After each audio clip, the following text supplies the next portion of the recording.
Hello and welcome to the daily podcast live on King FM with me, Alaji Fati. And let's begin our daily podcast roundup with a Standard news paper. The lead stories on Standard this afternoon. Finance Minister Keita formally takes over as a chair of Africa IMF World Bank course. And of course, 3 panels set up to handle complaints against legal practitioners. NDP asks MPP to re-ink in its supporters. Ghana's joined working group to report early gains in Gambia's malaria project. Auditor General says unlawful removal sue mentioned at a Supreme Court. So those were the lead stories on Standard news paper. The Voice newspaper this afternoon, lawyer supports Magistrate Mendy in holding coroner's inquest in a camera. Positive urge IEC to revise local election dates in compliance with the law. This rights group urge Chief Justice to have public access to the coroner inquiries as well. So market vendors are threatening to boycott 2026 election if their concerns are not addressed. So, of course, rural Gambia also patents face critical health care gaps. Chief Justice allows swearing in a new disciplinary panel. With, that is already on the Standard news paper. So, those were the lead stories on The Voice. On the Fourier newspaper this afternoon, Agriculture Director urges caution in groundnut harvest in late rains. China shares lessons on poverty reduction. And of course, we have auditor report flags missing documents in 32.5 billion, 5 million disbursement of presidency. Of course, Parliament launch nationwide outcry in Basse to strengthening citizens' engagement. So, we have a whole lot of this and many other interesting stories for you. And in the international scene, war crimes alert as food runs out in beside Sudan city. Madagascar military coup leader says he is taking the position of presidency. So that's many other interesting stories all ahead in this daily podcast with me, Alaji Fati.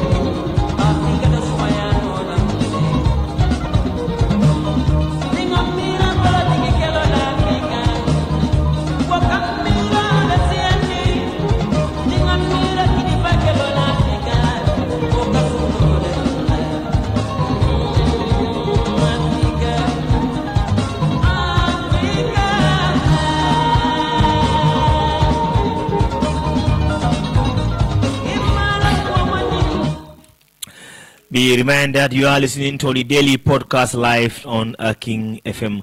And let's begin our daily podcast roundup in Kenya because the remains of a former Kenyan Prime Minister Raila Odinga arrived in Nairobi from India, where he died on October 15, 2025, aged 80. He will be laid to rest in his hometown of Bandu, Western Kenya, on Sunday morning.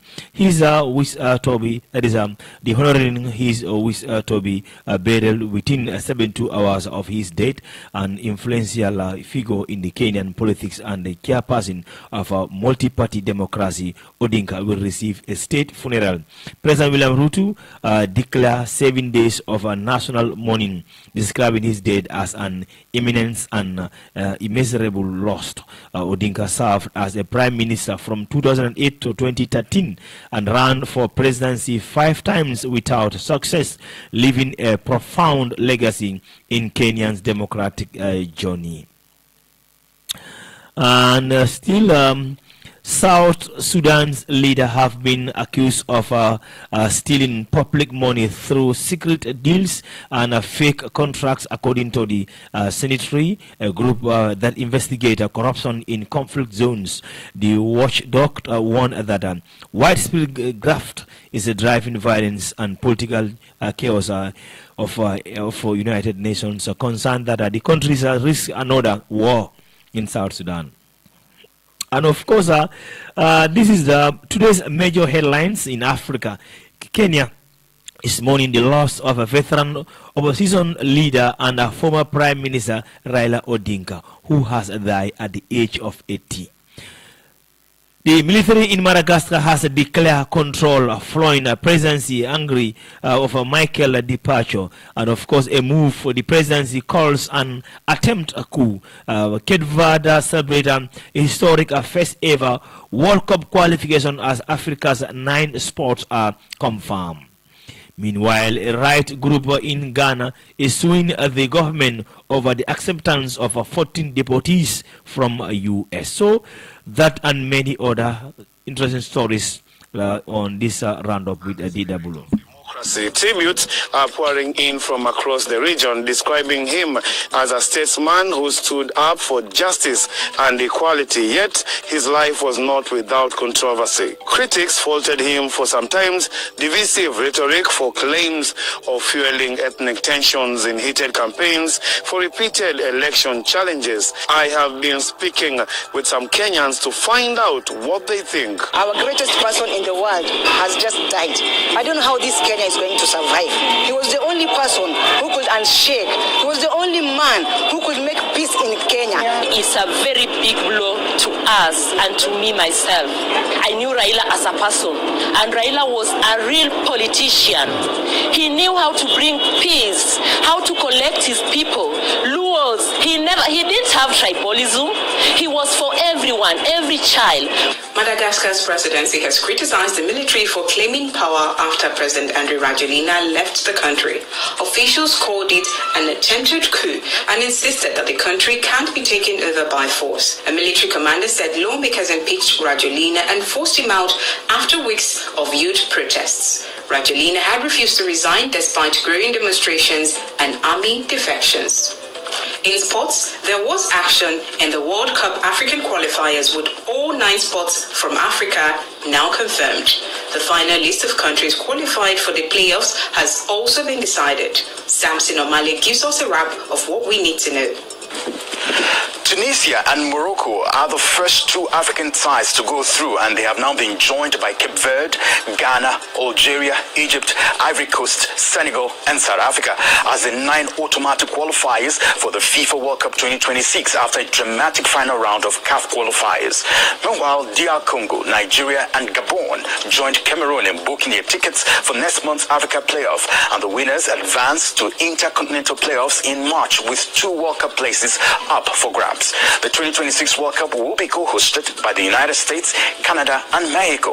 It is the first time the tournament will be hosted by 3 different nations, expanded to include 48 teams for the first time, and as a result, it will last a record 39 days. And just before we go, a rights group in Ghana has sued the government for accepting 14 more West Africans deported from the US to Ghana under an accord between the countries.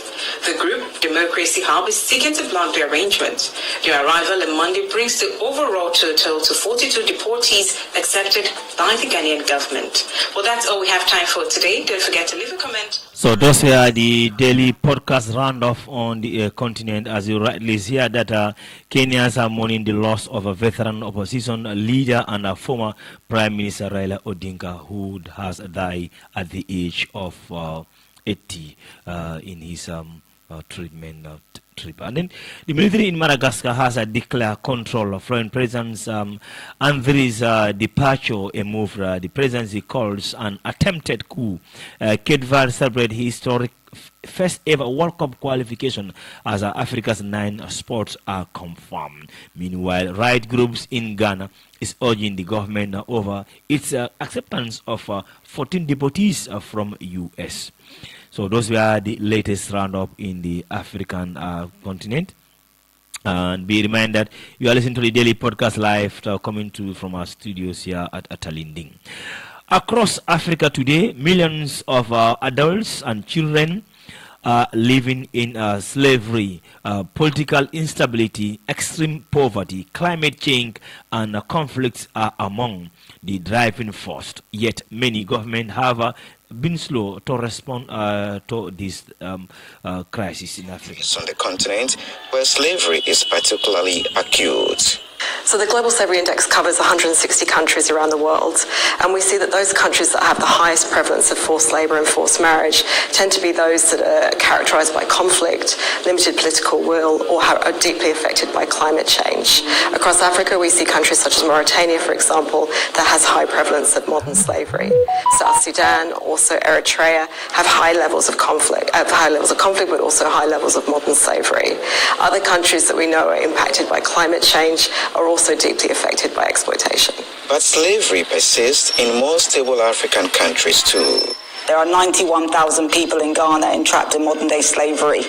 So if it's labour exploitation, someone can be trafficked to do fishing, farming, street hawking, gold mining. And in Ghana, you can see the situation with galamsey or street hawkers. We have children who are in forced labour in the Volta Lake. So it's a widespread problem. Even a lot of women are being trafficked from Nigeria to Ghana. And on the streets, it's a huge problem in Ghana. Lack of employment opportunities has left many vulnerable to slavery. International faith-based organizations convened in Ghana in October 2025 to seek lasting solutions. They called for stronger collaboration between governments and civil society to enforce laws that protect those at risk. What we're striving to do is to shift attitudes, because if a child is in the cocoa farms or in the Volta Lake working in the fishing villages, they're being deprived of an education, and they need to go through their formation to acquire the necessary qualifications so that they can achieve get a good job in future, do well for themselves. Over the past 4 years, several African countries have taken steps to improve their response to modern-day slavery. Nigeria and South Africa have made the most progress, while Eritrea and Libya have remained largely inactive. Experts are warning that more must be done to support survivors, strengthen protective laws, and develop national strategies. We've also seen some great pockets of progress across Africa. We're seeing a lot more focus on ratifying relevant conventions. We also see legislation coming on board and being implemented. In Ghana, most recently, we also saw the development of a national action plan for business and human rights, which is fantastic and recognises the important role that businesses can play. And as you rightly said, that is across Africa today, as we said, millions of adults and children are living in slavery. Political instability, extreme poverty, climate change, and conflicts are among the driving force. Yet many governments have been slow to respond. And then, be reminded you are listening to the daily podcast live coming to you from our studios here at Talinding 94.7 in Talinding. So let's continue with our daily podcast roundup. And then Cameroonian's opposition candidate Isha has claimed victory in the October 12th presidential election, calling on the President Paul Biya to accept defeat. That is Isha 76, a former government minister who left Biya's camp earlier this year, ran with support from several opposition parties and civil groups. Biya 92, Africa's longest-serving leader, is seeking an 8th term after 43 years in power. Authorities have not yet responded to Isha's claim, but the Interior Minister earlier warned that the only Constitutional Council can announce official result. The Council has until October 26 to declare the outcome of the election. Wow, interesting stories they are coming from Cameroon. The current president, Paul Biya, who is 92 years old, has contested 8 times to become the president of the country, and he has been in power for 43 good years as a president. Still is contesting as the president of this country. So it's now up to the IEC of Cameroon now to declare the final result of their just concluded election. A total of 2,470 Ghanaian nationals are currently being held in U.S. detention facilities waiting deportation, according to the new data from the Department of Homeland Security, DHS. This marks one of the highest figures on record, and particularly reflecting the Trump administration. Intensify immigration enforcement measures. So far this year, 478 Ghanaians have been arrested by Immigration and Custom Enforcement ICE under the Global Enforcement Initiative launched in April to accept deportation between January and August. 312 Ghanaians were deported, mostly for criminal offense, immigration violation, or visa overstay. So that is the situation in Ghana as well. So let's do another round because of today's major headlines: vote counting and collation continue in Cameroon, aim at a atmosphere and growing uncertainty over who will emerge winner. Madagascar military announced it has seized power following an attempt to remove President Andry. The public security minister says the presidency whereabouts remain unknown. In football, Ghana becomes the 5th African nation to qualify for 2026 FIFA World Cup to join Algeria, Egypt, Morocco, and Tunisia. But let's do this roundup to know exactly how the counting of the Cameroonian election has been going on. Security has been tightened, particularly in opposition strongholds, following incidents such as the use of tear gas to disperse supporters near the residence of opposition candidate Issa Chiroma in Garua.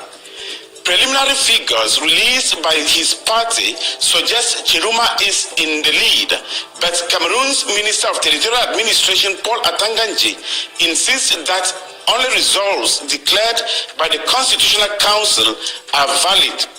Many Cameroonians, frustrated by decades of stagnation, rising living costs and governance issues, say they are determined not to let an opposition victory be stolen this time. I am waiting for the results that the polling stations are going to send to the Constitutional Council. The people are manifesting their lack of trust in the institutions that are responsible for declaring the elections results. If justice is not done, if anything is done to tamper with the results of this election, I am foreseeing that the riot might spread nationwide and Cameroon will be facing what it did not prepare itself for. In Madagascar, the presidency has issued a warning about an unfolding attempt by military personnel to seize power by force. This comes as more troops rally behind a youth-led protest movement that has swept across the country for several weeks. What's the latest? Members of an elite military unit, once instrumental in helping President Andry Rajoelina take power in 2009, have now called on fellow soldiers to support the demonstrators. On Sunday, the group declared that they had assumed control of the nation's security operations and would oversee coordination across all branches of the armed forces from their base near the capital Antananarivo. The protests, which began on September 25th over grassroots concerns, have evolved into the most significant challenge to Rajoelina's leadership since his re-election in 2023. In African qualifiers for the 2026 FIFA World Cup, Ghana has become the 5th nation from the continent to book its place at next year's tournament. The Black Stars clinched qualification with a decisive victory over Comoros in their final match on Sunday. Ghana is the first sub-Saharan African country to qualify, joining North African teams Algeria, Egypt, Morocco, and Tunisia. 4 of Africa's 9 automatic qualification slots are still up for grabs. Cape Verde could make history today by securing their first ever World Cup appearance if they defeat Eswatini at home. And they have already did that to also beat Swatini and qualify to the World Cup for the first time. That is what exactly Cape Verde also did. And be reminded that you are listening to a daily podcast live coming through from King FM with me, Alaji Fati. More to come from the home of front, and then let's take a short break and we'll be back.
Welcome back to the daily podcast, and let's go to Mankamankunda, where the president is currently enjoying his holiday. But despite that, despite his leisure time, the president of the Republic of the Gambia continue his support to the nation. President Adam Barrow has donated a pickup truck to Bansang Hospital to support its operation as well. So let's hear the words from the president. You understand? So that means you are covering the entire provinces, even customers. You know? And it's important that you have the logistics that will help you in doing your services. That Lord, so I will seize the opportunity to congratulate you for this very beautiful Toyota Jeep for Bansa Hospital. It's a small token. We are even very humble to hand over this token. The entire staff, they are saying thank you so much. It's not appreciated.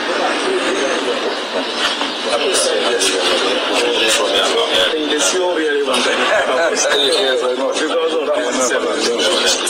because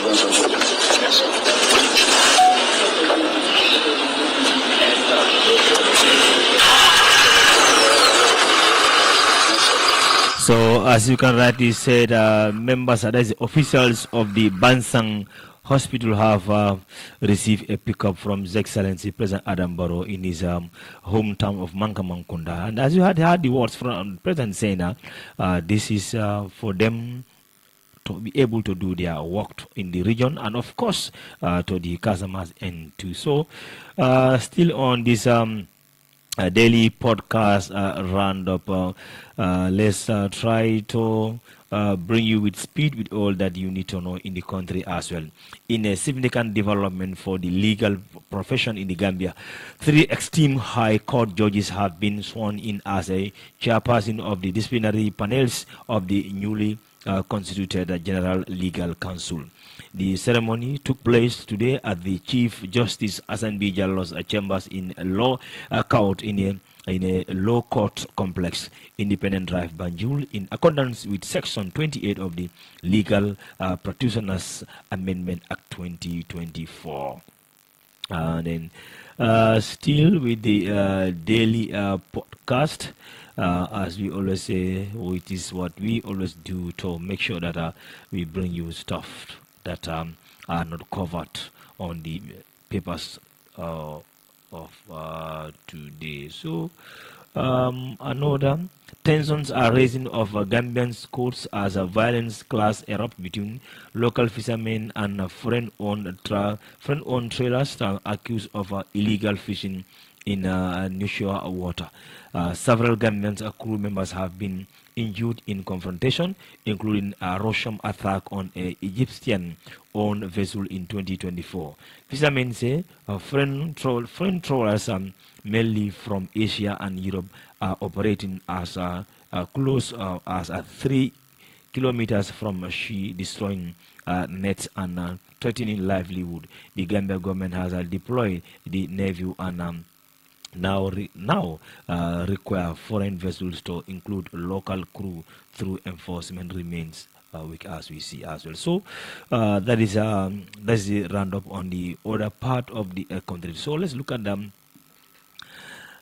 another development story again. Telecom providers official has inaugurated a solar-powered borehole in Tonya Taba village, Jara West, as part of its 25th anniversary social responsibility campaign in the Gambia. Residents describe the project as impactful, saying it will ease water shortage. So that is another developing story there, as we can see. Now, the Unite Movement for Change has released its official chapter, making a significant step for what it described as a people-led movement in the Gambia. The movement, which insists it is not a political party, saying it aims to unite citizens to overcome national challenges and build a new future. In the charter, the movement stated it was born out of a urgent necessity, with the country at a top where it must choose between failed politics or a new path. It outlined core principle of unity, action over words, and a focus on development center solution. The Gambia is at a point where it must define as a destiny, the charter reads.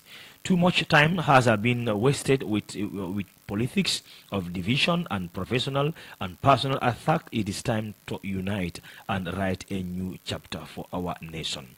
Led by Thalib Ahmed Bensouda, the movement say it is building a national convention and a blueprint for a new Gambia. It is also confirmed it's building the foundation for a new political party to transform this vision into action. The movement is now inviting all Gambians to register as a member of our participants in shaping the country's future.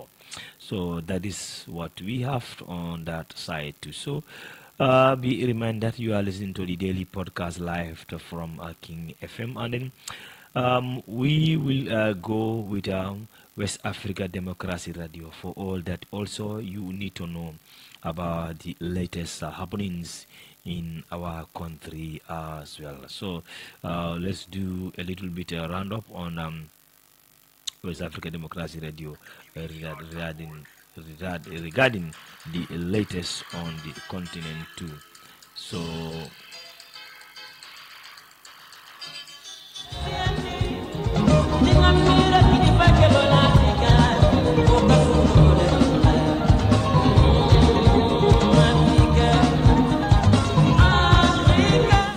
this institution will have far-reaching implications. Stakeholders are suggesting amendments to 20 sections of the proposed Electoral Act of 2025, including provisions to allow prisoners to vote, ensure the real-time transmission of election results, and raise the limit on campaign funding. Presenters at the hearing also urged the National Assembly to consider issues such as tenure of political office holders and the timing of elections. Political office holders, elected representatives, appointed representatives, the aides of ministers, governors, even of presidents cannot enjoy an unnecessary level of suffrage over the selection of the candidates for party. With regard to the appointment of the chairman of INEC, we feel that the process should be changed. The president should not directly appoint. The National Judicial Council should appoint. We also want persons with disabilities who are voters to vote early before the official date of election. However, some proposed amendments, particularly those related to election notice and timelines, are dependent on ongoing constitutional review efforts, which will determine how soon these reforms can be implemented. For Newslink on West Africa Democracy Radio, Usman Omar reporting from Abuja. Let's take you now to Ghana, where civil society group Democracy Hub has filed a writ with the Supreme Court to challenge a memorandum of understanding between Ghana and the United States. This agreement pertains to the reception and temporary detention of deported West African nationals from the U.S. to Ghana. Democracy Hub argues that the memorandum is unconstitutional and illegal. The group is requesting an injunction to suspend the agreement, claiming it violates both Ghana's constitution and international human rights law. WDR's Nadi Tete report from Accra. According to Democracy Hub, the agreement allegedly struck to ease U.S. visa restrictions on Ghana permits the transfer of third country nationals from U.S. immigration and customs enforcement facilities to Ghana for detention and possible onward rendition. The group argues that the deal violates Article 75, Clause 2 of the Constitution because it was never laid before Parliament for ratification. It also claims the arrangement breaches international conventions against torture and refoulement, which prohibit returning individuals to places where they may face persecution. Democracy Hub further alleges that at least 42 deportees have already been transferred in 3 batches and are being held under armed military guard at the Bundase military training camp in deplorable conditions without charge or access to lawyers. Timothy Selikim is a lawyer for Democracy Hub. Now the argument that this is an MOU, it's neither here nor there. If you refer back sometime in 2015, there was an MOU between government and the USA concerning the transmission of some detainees from Guantanamo Bay to Ghana. That action went before the Supreme Court in the popular case known as Margaret Banco versus Attorney General. The court clearly indicated that the test of whether or not a thing is an agreement is an essential test. And this is a common position of the international community, even held in numerous cases by the ICC. Whether or not the thing is a treaty is an issue of essence, not form. The Supreme Court has set October 22, 2025 to hear an interlocutory injunction seeking to halt the implementation of the agreement until the case is fully determined. Democracy Hub insists the matter goes beyond the rights of the deportees, saying it touches on Ghana's sovereignty, constitutional order, and international reputation as a rule of law state. For WDR, Nadidi Tete, Accra. Meanwhile, Ghana's minority in parliament is calling for an immediate halt to the ongoing restructuring process involving AT Ghana and Telecel Ghana, warning that the move could compromise national interests and should not proceed without full parliamentary scrutiny. Speaking on behalf of the minority at the press briefing in Accra on Wednesday, ranking member of the Communications Committee, Matthew Nyidam, described the proposed transaction as more than just a business deal, stating that it touches on the preservation of a national institution that has played a critical role in Ghana's development. He called on government, policymakers, industry veterans, and citizens to act decisively to keep AT Ghana in Ghanaian lands. Our concern basically is to let the minister know that the way he's going about the telecommunication sector is not helpful to the people of this country. Like you said, we are not against privatization. We have no issues with Telecel. We have no issues with Recton. But our issue is that, look, if we are going to do something for 80, it should be transparent. It should be carrying everybody on board. And we should look for a strategic investor that will serve us, who will end up being a huge block in the telecom sector, not limiting it to only Telecel and MTN. And we think that looking at the assets, looking at the expertise, what 18 needs simply is capital injection. That's all they need. And if you have a company like Recton that is prepared, which the minister actually started with, the minister signed an MOU with them for a 60-40. And they are investing $150 million within the first year. And they are preparing to invest over $1 billion within the 5 years. And that was ranking member of the Communications Committee, Matthew Nyidam. More stories coming up on West.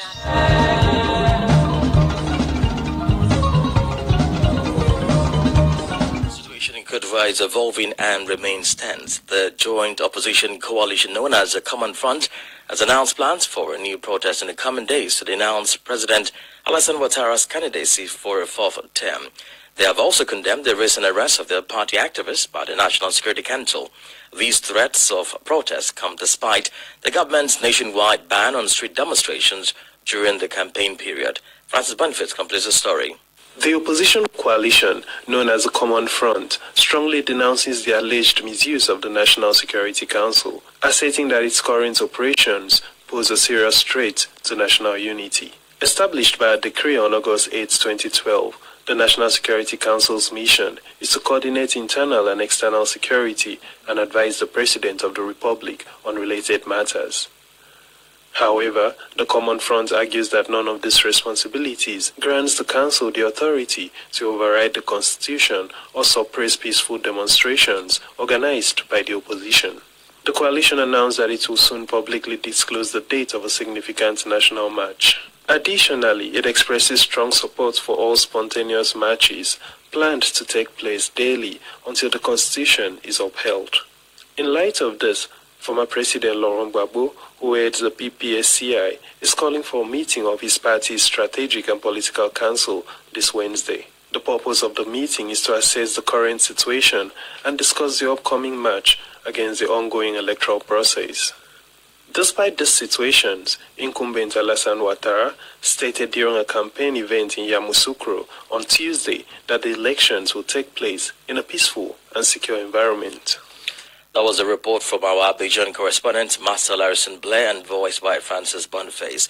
Meanwhile, reactions continue to unfold in Guinea-Bissau following the Supreme Court's rejection of Domingo Simões Pereira's candidacy for the November 30, 2025 presidential election. The major opposition leader and head of the PIGC party was denied eligibility as a result of the late submission of the candidacy documents. This marks a historic moment as it is the first time the PIGC will not participate in the presidential election in Guinea-Bissau.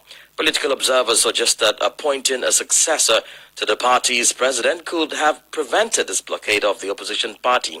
Alain Yerumbalo, a journalist and political analyst from Bissau, offers his insights on the situation.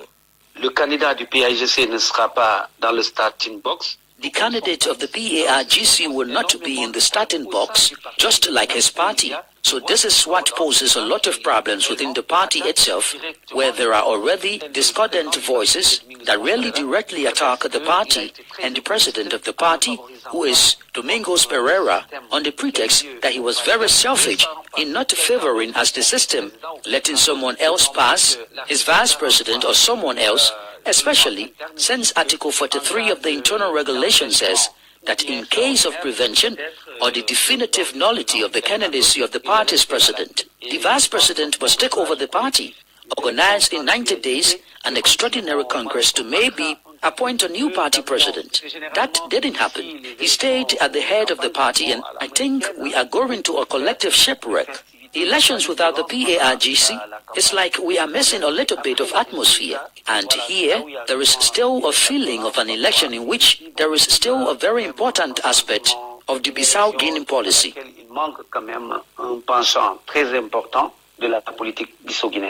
Alain Yerumbalo is a journalist and a political analyst from Bissau. Meanwhile, Liberia's President Joseph Boakai has exercised his veto power by rejecting 12 legislative bills that were passed by the National Assembly.